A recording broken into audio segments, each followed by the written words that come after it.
लघुत्तम समापवर्तक। इस वीडियो में हम लोग पढ़ेंगे एचसीएफ तथा एलसीएम, यानी कि लघुत्तम समापवर्तक तथा महत्तम समापवर्तक। एलसीएम को बोलते हैं लघुत्तम समापवर्तक। तो लिखिए लघुत्तम समापवर्तक में लिखिए वह छोटी सी छोटी संख्या, वह छोटी सी छोटी संख्या, वह छोटी सी छोटी संख्या, वह छोटी सी छोटी संख्या जो दी गई सभी संख्याओं से, जो दी गई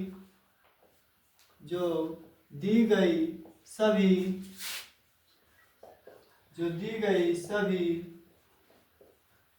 संख्याओं से, वह छोटी से छोटी संख्या जो दी गई सभी संख्याओं से पूर्णतः विभाजित हो, दी गई संख्याओं से पूर्णतः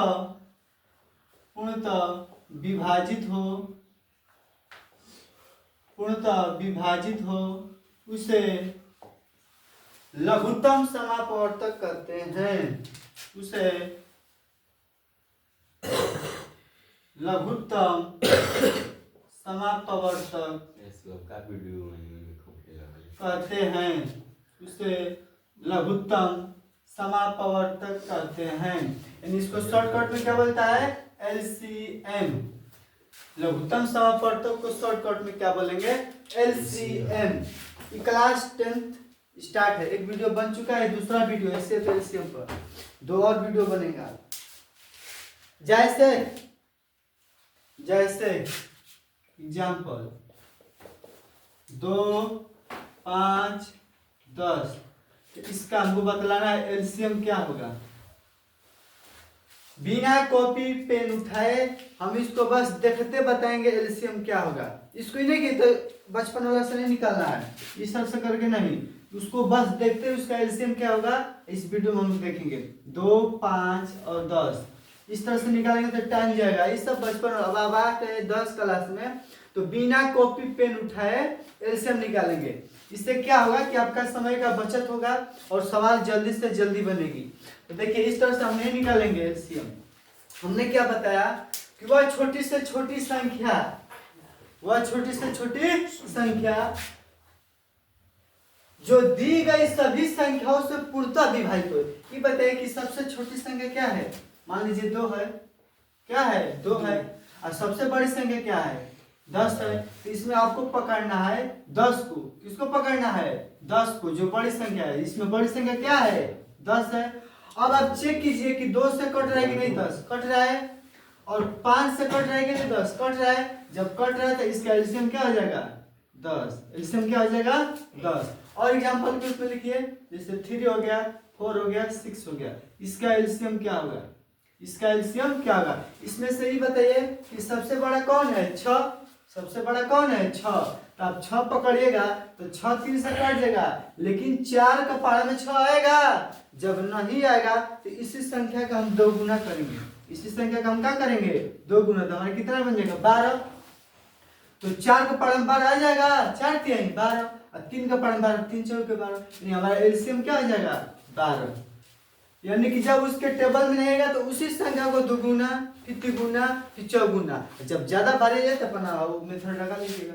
नेक्स्ट लिखिए, और जैसे हमारा हो गया 4 8 3, 4 8 3। हमारा एलसीएम क्या होगा? इसमें से सबसे बड़ा क्या है? 8।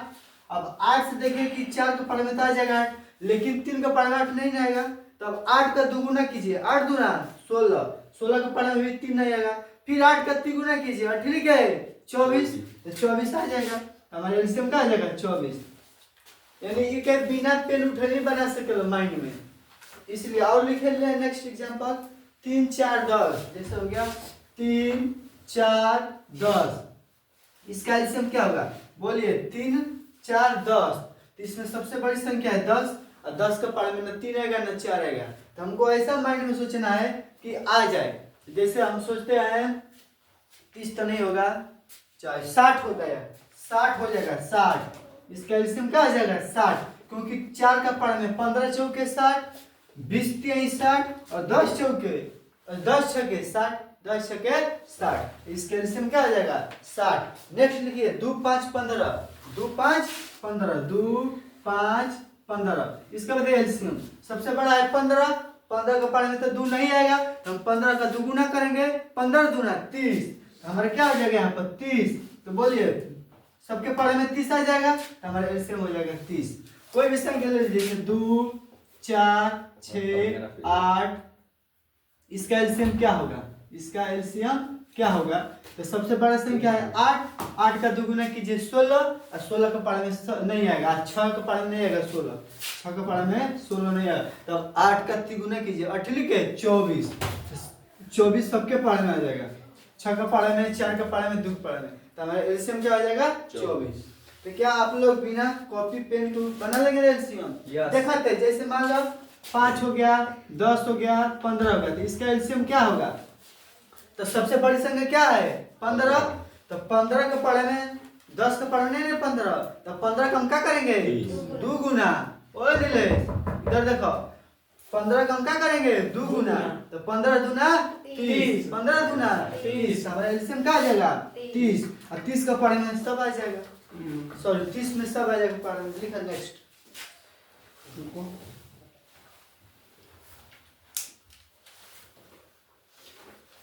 लिखवा दे इसको कैसे देखना है, अगर हिंदी में लिखे तो इतना समझ जाएंगे।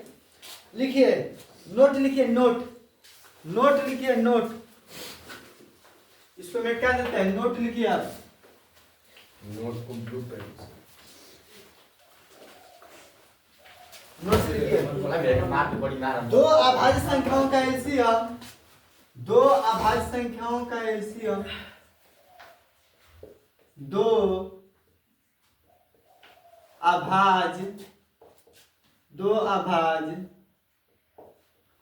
संख्याओं का एलसीएम, दो अभाज्य संख्याओं का एलसीएम सदैव उनका गुणनफल होता है, सदैव उनका गुणनफल होता है, सदैव उनका गुणनफल होता है। क्या होता है, सदैव उनका गुणनफल होता है। जैसे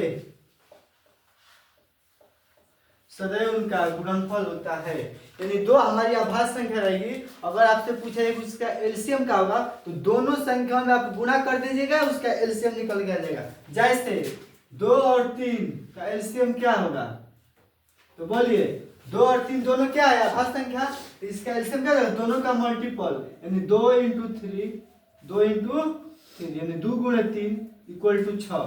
नेक्स्ट आएगा 3 5 मान लीजिए और 2 भी ले लीजिए, तो इसका एलसीएम क्या होगा, इसका एलसीएम क्या होगा, तो जब आभाज्य संख्या है तो उसका मल्टीपल बस कर देंगे, हमारा एलसीएम निकल के आ जाएगा 2 × 6 और 6 × 5 = 30, तो हमारा एलसीएम क्या हो जाएगा 30। नेक्स्ट एग्जांपल लेते हैं, जैसे मान लीजिए 7 हो गया, 5 हो गया और 2 हो गया, तो इसका एलसीएम क्या होगा, तो सब में मल्टीपल कर दीजिए, 7 × 5 = 35 यानी गुणा, तो 7 × 5 = 35, 35 दूना 70, और लिख लीजिए 7 11, 7 11 दिख रहा है ना वीडियो में, 7 11, इसका खाली गुणा कर देंगे, 11 7 77, 11 7 77, और लिख लीजिए 2 3 5 7 हो गया है, 2 3 5 7, 2 3 5 7, इसका एलसीएम आपसे पूछेंगे तो आप क्या कर दिएगा, इसका सब में गुणा, 2 3 6, 6 5 30 और 3 7 21 और 30 का 1 0, गुणा इससे करना है। और लिखिए नेक्स्ट, नेक्स्ट लिखिए एक और एलसीएम सवाल लिखिए, सवाल इस पर एक तो सवाल लिखिए, इस पर एलसीएम पर एक सवाल लिखिए, हो गया। अगर वीडियो अच्छी लग रही है तो प्लीज इसे लाइक कीजिए, सब्सक्राइब कीजिए चैनल को और अपने दोस्तों को भी शेयर कीजिए। नेक्स्ट लिखिए एक सवाल इस पर एलसीएम पर, दो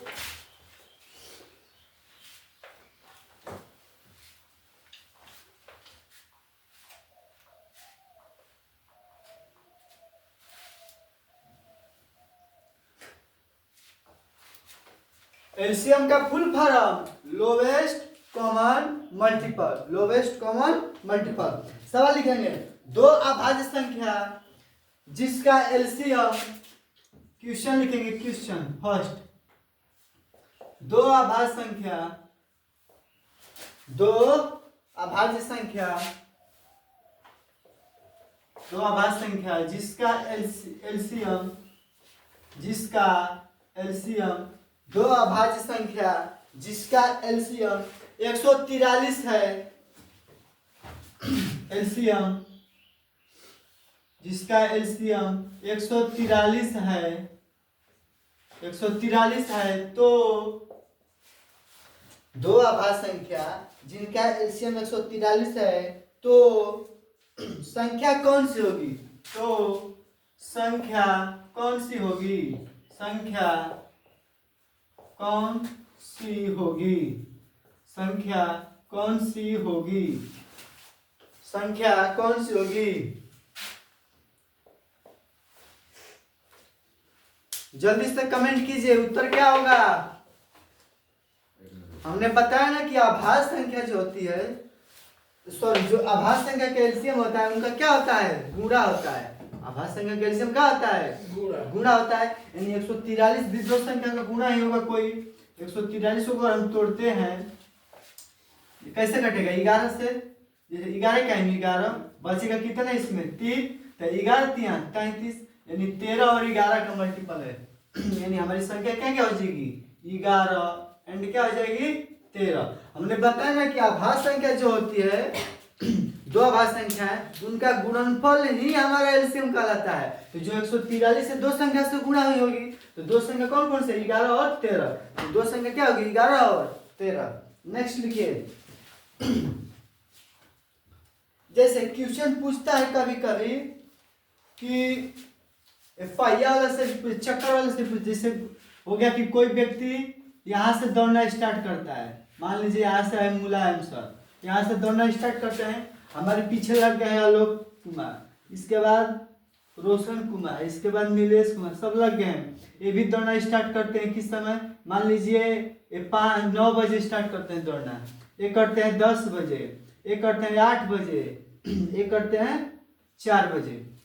तो जब दोनों सभी लोग दौड़ना एक ही साथ प्रारंभ करते हैं, दौड़ना सभी लोग, तो एक ही समय में सभी लोग कहाँ एक जगह मिलेंगे, कितने समय पर सभी लोग जाकर के एक जगह मिलेंगे। जब भी ऐसा बात करें तो इसका क्या निकालेंगे हम, एलसीएम, क्या निकालेंगे, एलसीएम। तो 9 10 8 4, या एक और सवाल पूछता है घंटी वाला, कौन सा वाला, घंटी वाला, कि 3 घंटियां, एक 4 बजे, एक 6 बजे, एक 8 बजे बजती है, तो तीनों घंटियां एक समय कब बजेंगी, तो उसका हम क्या निकाल देंगे, एलसीएम, क्या निकाल देंगे, एलसीएम। समझा यार। तो ऐसा सवाल पूछ लेता है, जब देखेंगे, जब बनवाएंगे क्वेश्चन तब। अभी हम लिखवा रहे हैं बस, एलसीएम क्या है उसका बेसिक कंसेप्ट बस बता रहे हैं। तो सवाल जब पढ़ने लगेंगे तब बनवाएंगे इसका। नेक्स्ट डालिए हेडिंग, HCF, महत्तम समापवर्तक। नेक्स्ट क्या होगा हमारा, महत्तम समापवर्तक, महत्तम समापवर्तक। बहुत मेहनत करना पड़ रहा है, तो प्लीज आप लोग वीडियो को लाइक कीजिए, आप ही लोग के लिए इतना मेहनत कर रहे हैं। महत्तम समापवर्तक,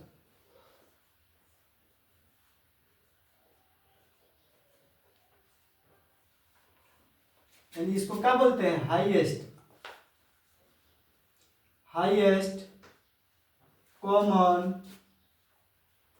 highest common factor, highest common factor, HCF। इसको शॉर्टकट में क्या बोलेंगे, HCF। इसके बारे में लिखिए, HCF के बारे में, HCF हाईएस्ट कॉमन फैक्टर। लिखिए, वह बड़ी से बड़ी संख्या, वह बड़ी से बड़ी संख्या, वह बड़ी से बड़ी संख्या जो दी गई, वह बड़ी से बड़ी संख्या जो दी गई सभी संख्याओं को जो दी गई सभी जो दी गई सभी संख्याओं को जो दी गई सभी संख्याओं को विभाजित करे जो दी गई सभी संख्याओं को विभाजित करे HCF कहलाती है। इसका एक और नाम होता है, एक और इसका नाम होता है, उसका नाम क्या होता है बताइए? कल ही बताए थे GCD ना, क्या नाम होता है? एक और GCD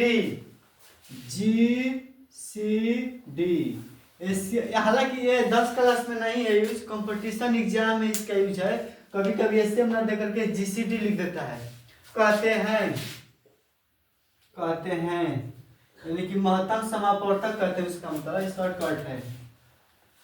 तो वह बड़ी से बड़ी संख्या जो दी गई सभी संख्याओं को विभाजित करे उसे क्या कहेंगे? हम HCF कहेंगे। क्या कहेंगे?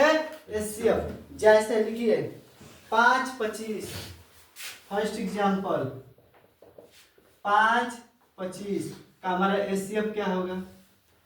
और लिख लीजिए 2 8 का HCF क्या होगा? 3 6 और 2 का HCF क्या होगा? पहले दो अलग कीजिए और लिखिए 7 14 21, 7 14 21 का HCF क्या होगा? और लिखिए 7 8 10 का HCF क्या होगा? 7 8 10 का हमारा HCF क्या होगा? नेक्स्ट लिखिए 3 5 15 21, 3 5 15 21 का हमारा HCF क्या होगा?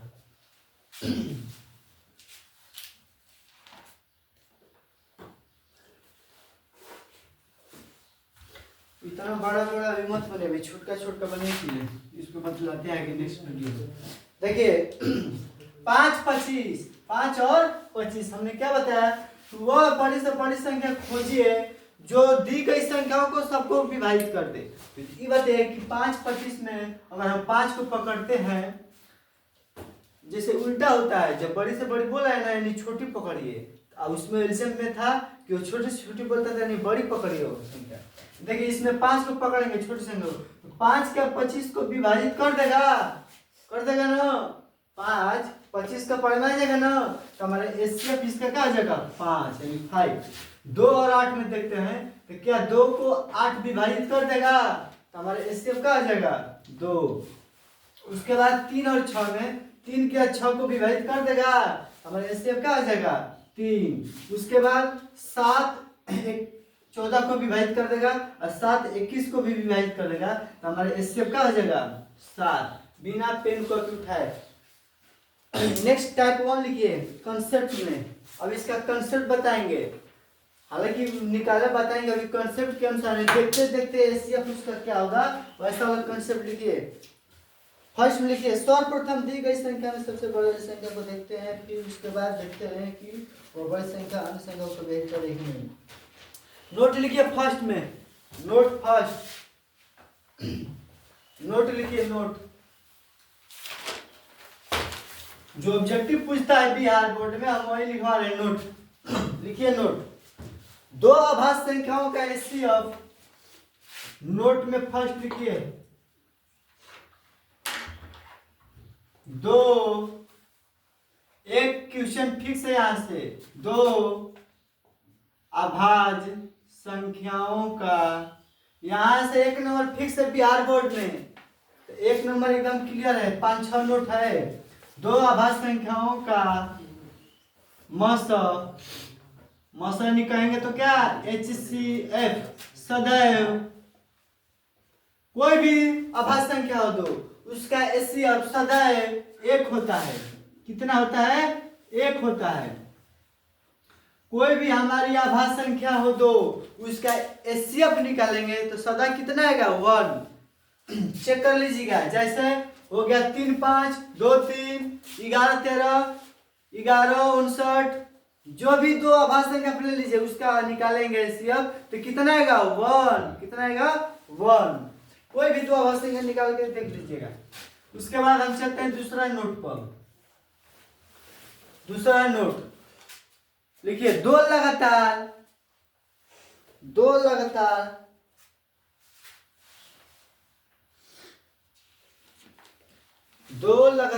विषम संख्याओं का मौसम, दो लगातार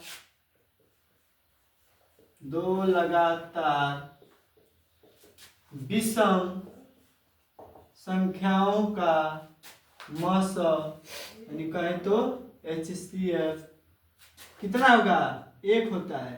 कितना होता है? एक होता है। कोई भी दो लगातार विषम संख्या ले लीजिए आप, उसका HCF कितना आएगा? 1 आएगा। कितना आएगा? 1 आएगा। जैसे 3 5, इसका HCF कितना आएगा? निकालेंगे तो 1 आएगा। 7 9, उसका LCM कितना आएगा? HCF 1 आएगा। नेक्स्ट लिखिए, नेक्स्ट पॉइंट तीसरा, दो लगातार संख्याओं का मौसम एक होता है। दो लगातार संख्याओं का मौसम, दो लगातार बोले या क्रमागत, कभी कभी क्रमागत लगातार, क्रमागत ज्यादा बहुत पूछता है एग्जाम में। तो दो क्रमागत संख्याओं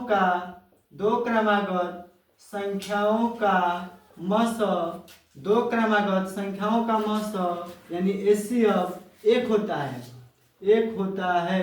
दो क्रमागत संख्याओं का मौसम कितना होता है? एक। क्रमागत को ही लगातार बोला जाता है। तो दो लगातार संख्याओं का मौसम कितना होगा? एक। जैसे 5 6 का मौसम एक होगा। 99 100 का मौसम कितना होगा? एक होगा। 1001 1002 का मौसम कितना होगा? एक होगा। 59 60 का कितना होगा मौसम?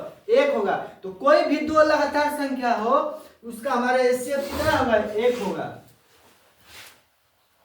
चौथा नोट लिखेंगे, दो लगातार सम संख्याओं का मौसम, दो क्रमागत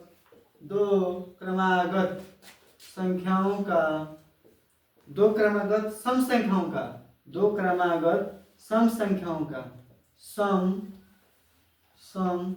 संख्याओं का मौसम कहे तो HCF यानी GCD लिखे थे ना, GCD वो नहीं पूछता है। मस्त यानी HCF 2 होता है। कितना होता है? 2 होता है। दो क्रमागत सम संख्याओं का मौसम कितना होता है? 2 होता है। एग्जाम में सब पूछा गया है बिहार बोर्ड में। तो एक नंबर यहाँ से कोई भी नोट पूछ सकता है, तो इसको याद करके रखना। एक और नोट है, जैसे देखिए 2 हो गया 4 हो गया, तो दो लगातार सम संख्या है। अब इसका HCF निकालेंगे तो क्या होगा? 2, क्योंकि 2 का पावर में 4 आ जाएगा तो 2 हो जाएगा। 6 और 8 उसका HCF कितना होगा? 2 होगा। 70 और 72 HCF कितना होगा? 2। ओ हीरो ध्यान किधर है? हम तो इधर पढ़ा रहे हैं, इधर सीधा तक। देखा नेक्स्ट लिखा 5वां नंबर में लिखा, दो लगातार भाज्य संख्याओं का मौसम। ये VVI है, यही ज्यादा बार पूछोगे एग्जाम में। ये वाला नोट VVI है। दो क्रमागत या लगातार, दो क्रमागत बोले या लगातार बोले संख्या, दो लगातार या क्रमागत भाज्य संख्या, उसी को बोले तो यौगिक संख्या, इसी को बोले तो संयुक्त संख्या यानी भाज्य संख्या का मौसम बोले तो HCF हमारा क्या होता है? 1 और 2 दोनों होता है। इसका HCF कभी 1 भी निकल के आता है और कभी 2 भी निकल के आता है। जैसे एग्जांपल के तौर पर सिखाते हैं आपको कैसे होता है। जैसे मान लीजिए भाज्य संख्या लेना है, 4 ले लें हम भाज्य संख्या और 6 ले लें, इसका हम HCF निकालेंगे, तो हमारा क्या आएगा? 2 आएगा। क्योंकि अगर हम 4 को तोड़ेंगे तो 2 दूने के 4, तो 2 से कट जाएगा दोनों। उसके बाद एक और भाज्य संख्या सोचते हैं, जैसे मान लीजिए 24 और 25, ये दोनों हमारी भाज्य संख्या है। ये हमारी दोनों क्या है? भाज्य संख्या है। हमने ऊपर पढ़ा नोट कि दो लगातार संख्याओं का मौसम, दो क्रमागत संख्याओं का मौसम कितना होता है? 1। तो यहाँ पर तो भाज्य संख्या है और दोनों लगातार है, तो इसका HCF कितना होगा? 1 होगा। जिससे 8 9 हो गया, 8 और 9, इसका HCF क्या होगा? 1 होगा ना। लेकिन ये दोनों संख्या क्या है? भाज्य संख्या, तो इसीलिए इसका मौसम 1 और 2 दोनों होता है।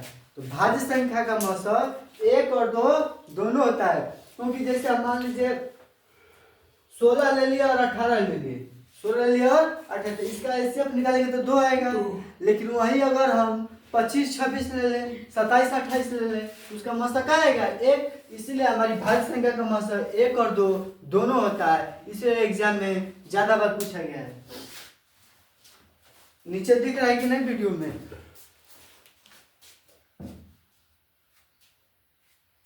दिख रहा है एकदम।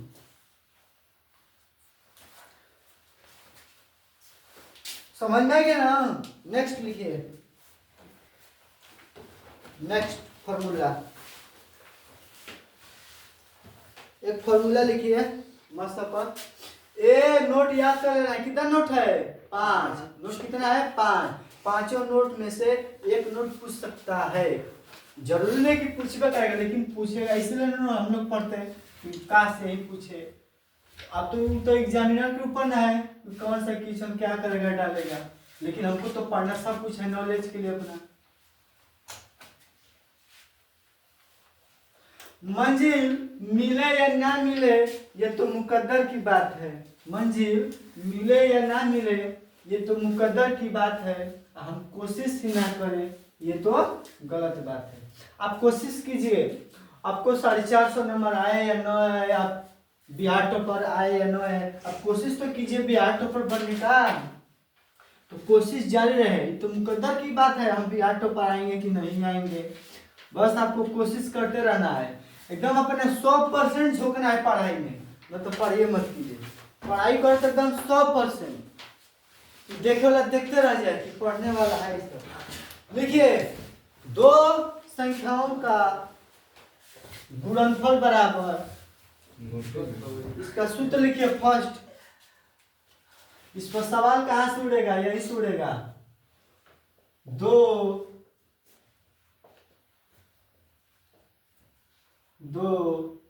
संख्याओं का गुणनफल, दो संख्याओं का गुणनफल बराबर क्या होगा हमारा,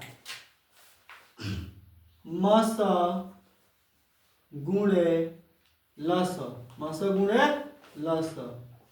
इस पर एक सवाल फिक्स है, इस सूत्र पर 1 से 2 सवाल फिक्स है, कभी कभी 2 नंबर में पूछता है, कभी कभी ऑब्जेक्टिव पूछता है।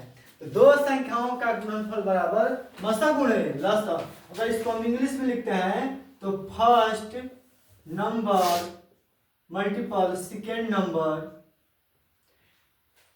इक्वल टू HCF इंटू का LCM। तो आप इसको लिखते जाइएगा, सेकेंड नंबर हम इंग्लिश में भी लिखेंगे और हिंदी में भी लिखेंगे। दूसरा नंबर क्या है, अब हम यहां से क्या निकालेंगे, एक और सूत्र होता है, लिखिए मस गुणे लस बराबर मस गुणे लस बराबर क्या होता है, पहली संख्या गुणे दूसरी संख्या, पहली संख्या गुणे दूसरी संख्या। एक और सूत्र होता है मस गुणे लस बराबर पहली संख्या गुणे दूसरी संख्या। हालांकि सबसे ज्यादा क्वेश्चन यही से पूछता है, मस गुणे लस बराबर पहली संख्या गुणे दूसरी संख्या से। एक ऑब्जेक्टिव तो हर हाल में फिक्स है, और नहीं तो अगर यूक्लिड भी ऐसे स्टेप नहीं देगा तो हमसे पूछ लेता है इसी क्वेश्चन सूत्र पर 2 नंबर का एक मस या लस। देखिए इसको इंग्लिश में क्या लिखेंगे, HCF गुणे LCM बराबर, इसको क्या लिखेंगे फर्स्ट नंबर, क्या लिखेंगे फर्स्ट नंबर गुणे सेकेंड नंबर। इसको हम इंग्लिश में होगा, ये क्या होगा इंग्लिश में हो जाएगा, इसका ये हो जाएगा इंग्लिश में।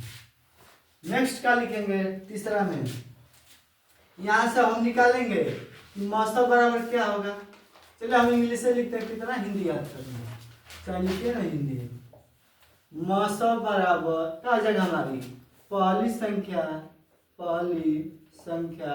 गुणे दूसरी संख्या बटा में क्या हो जाएगा। देखिए यहाँ से अगर हम मसा निकाल रहे हैं, ये गुणा में है, दोनों क्या है मसा और लसा क्या है गुणा में है, अगर हम यहाँ से मसा निकालेंगे और गुणा में लसा तो कहाँ आएगा डिवाइड में बट्टा में, तो लसा हमारा कहाँ जाएगा नीचे, लसा क्योंकि गुणा में रहता है तो नीचे आता है बट्टा में। नेक्स्ट अगर यहाँ से हम लसा निकाल लेते हैं, इसको इंग्लिश में क्या लिखेंगे, इंग्लिश में HCF बराबर फर्स्ट नंबर इंटू का सेकेंड नंबर अपॉन में LCM ये हमारा हो गया इंग्लिश में। इंग्लिश वाला आसान होता है। नेक्स्ट लिखिए लसा बराबर सूत्र, यहाँ से क्या निकल के आएगा, लसा बराबर सूत्र क्या आ जाएगा हमारी पहली संख्या गुणे दूसरी संख्या बटा में क्या आ जाएगा हमारा मसर, बटा में हमारा क्या आ जाएगा मसर। ठीक है, हम इसको इंग्लिश में लिखेंगे तो हमारा LCM बराबर क्या आ जाएगा, LCM बराबर फर्स्ट नंबर गुणे सेकेंड नंबर बटा में HCF। देखिए यहाँ से मसाला सा निकालिए। इसी तरह हम निकालेंगे पहली संख्या बराबर सूत्र क्या होगा, यहाँ पर क्या निकालेंगे, पहली संख्या बराबर सूत्र क्या होगा, चौथा में पहली संख्या बराबर क्या आ जाएगा, मसा गुणे लस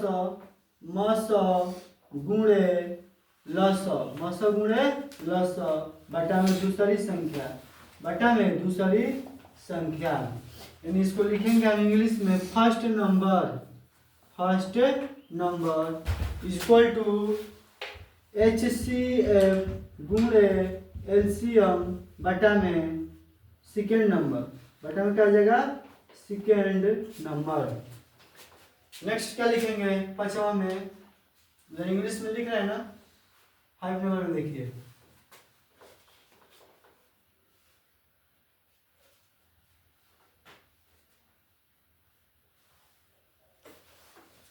यहाँ से क्या निकालेंगे दूसरी संख्या, इसको चौथा कर लीजिए, इसको पांचवा, इसको छठवा। दूसरी संख्या बराबर क्या होगा,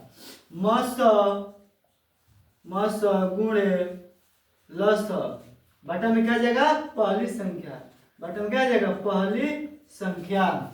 इसको हम इंग्लिश में लिखते हैं तो सेकेंड नंबर बराबर HCF गुणे LCM बटा में फर्स्ट नंबर।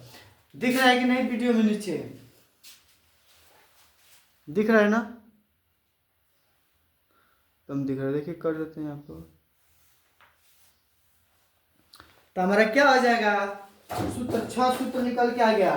क्या दो संख्याओं का गुणनफल बराबर मसा गुणे लसा, यानी उसको इंग्लिश में लिखेंगे तो first number into second number बराबर HCF इंटू LCM। आज इस पर एक सवाल फिक्स है, 2 सवाल। नेक्स्ट क्या था, मसा गुणे लसा बराबर पहली संख्या गुणे दूसरी संख्या। बस आपको यही सूत्र याद करना है, एक ए और एक ए, मात्र 2 सूत्र याद करना है। बाकी हम इसी सूत्र से निकाले हैं 5 को। देखिए कैसे, मसा निकाले, मसा यहाँ से तो जो लसा गुणा में है इसके बटा में आ गया। उसी तरह जब हम लसा निकालेंगे तो मसा गुणा में हुआ तो बटा में आ जाएगा मसा। यहाँ से अगर हम इधर से हम निकालते हैं पहली संख्या जब निकालेंगे तो जो दूसरी संख्या है अब इन दोनों के बटा में आ जाएगी, यानी मसा गुणे लसा बटा में दूसरी संख्या। जब हम दूसरी संख्या निकालेंगे तो पहली मसा गुणे लसा अब बटा में आ जाएगी पहली संख्या। देखिए आ गया, हम कहीं से दूसरा जगह से नहीं हो, एक ही सूत्र से हम सवाल बनाए हैं सूत्र। आपको अगर डायरेक्ट फॉर्मूला याद रहेगा तो बैठा दीजिएगा। मान लीजिए इस पर सवाल कैसे पूछता है, सवाल लिखिए, इस पर सवाल कैसे पूछते हैं एग्जाम में, इस पर सवाल लिखिए।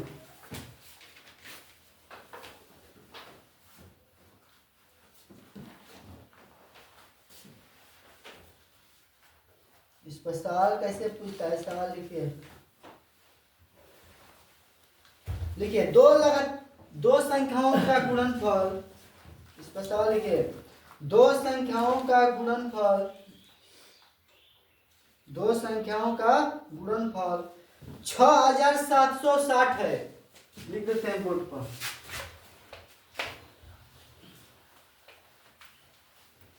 इसको मिटा देते हैं।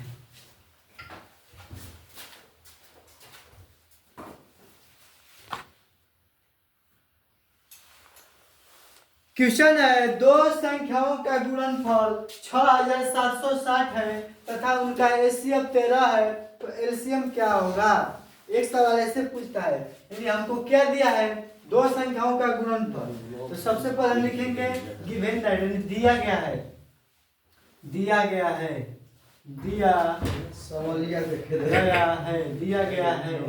क्या दिया गया है दो संख्याओं का गुणनफल दो संख्याओं का गुणनफल कितना दिया गया है 6760। उसके बाद हमको क्या दिया है HCF यानी हमको HCF दे दिया है कितना 13। हमसे क्या पूछ रहा है एलसीएम क्या होगा। हमसे क्या पूछ दिया एलसीएम क्या होगा।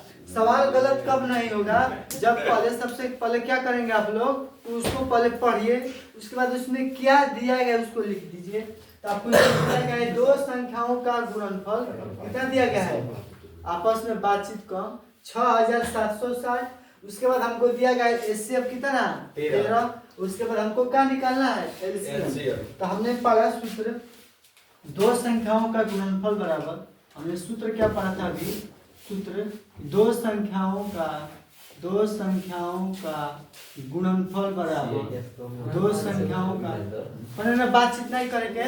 दो संख्याओं का गुणनफल बराबर HCF गुणे एलसीएम।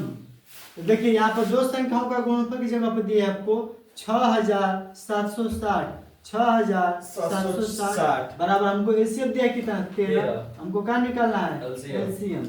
क्या निकालना है एलसीएम।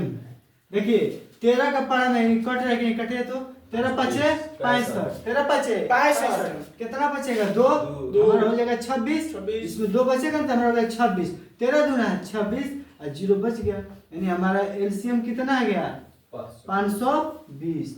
हमारा एलसीएम कितना आ गया 520। सेम उसी तरह बनाएंगे दो संख्याओं का गुणनफल बराबर दो संख्याओं का गुणनफल बराबर। इसका उत्तर कमेंट बॉक्स में फट से बताए हमारे बनाने से पहले कमेंट बॉक्स में उत्तर आना चाहिए। देख रहा हूँ कौन जल्दी उत्तर देता है। नेक्स्ट दो संख्याओं का गुणनफल बराबर क्या हो जाएगा HCF गुणे एलसीएम। बोलिए हमारा दो संख्याओं का गुणनफल की जगह कितना दिया है 2160 तो हम लिख देंगे 2160 बराबर हमारा HCF एंड एलसीएम। HCF को बोलते हैं महत्तम समापवर्तक तो हमको दिया है महत्तम समापवर्तक 6 यानी 6 लिख देंगे। एलसीएम को बोलते हैं लघुत्तम समापवर्तक यानी हमारा ये निकलना है। अब क्या करेंगे कि हम 6 से काटा देंगे इसको। क्या करेंगे कि 6 से हम इसको कटा देंगे 36 18 कितना बचे 3 कितना बचे हमारा 3 हो जाएगा हमारा 36 36 उसके बाद एक 0 यानी 360 हमारा कितना आ जाएगा एलसीएम। हमारा एलसीएम कितना आएगा 360। एक सवाल बोलते हैं आप लोग घर से बना के लेके आइएगा। लिखिए सवाल एक तो सवाल नोट कीजिए उसको घर से बना के लेकर के आइएगा। अब इसी तरह हम लोग सवाल पढ़ेंगे। कल के वीडियो में हम लोग पढ़ेंगे यूक्लिड विभाजन एल्गोरिथम से मसर ज्ञात करें। यही सबसे ज्यादा एग्जाम में पूछता है बार बार। तो सबसे ज्यादा एग्जाम में क्या पूछता है यूक्लिड विभाजन एल्गोरिथम से मसर ज्ञात करें। सबसे ज्यादा एग्जाम में आता है 2 नंबर में। तो यूक्लिड ऑब्जेक्टिव पूछता है कि यूक्लिड विभाजन एल्गोरिथम से क्या निकाला जाता है तो हमारा मसर निकाला जाता है। क्या निकाला जाता है मसर ना कि लसर। सवाल को देख लीजिए ऐसा ही सवाल आएगा बिहार बोर्ड में। थोड़ा डाटा बड़ा बड़ा दे सकता है छोटा दे सकता है ये जरूरी कि यही आएगा। इसी लेवल पर इसी मेथड पर इसी फॉर्मूला पर सवाल आएगा इसी टाइप पर एक और भी सूत्र है तो उस पर भी और वीडियो में देखेंगे सवाल।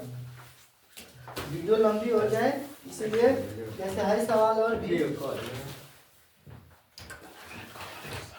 तो अगर वीडियो अच्छी लगी हो तो प्लीज़ आप लोग इसे सब्सक्राइब कर दीजिए मेरे चैनल को और अपने दोस्तों को वीडियो शेयर कीजिए ताकि वो भी पढ़ सके फ्री में। तो चलते हैं अपने घर अपने मस्त रहिए पढ़ते रहिए हंसते रहिए मुस्कुराते रहिए मन लगा के। इस बार ला देना है 450 प्लस।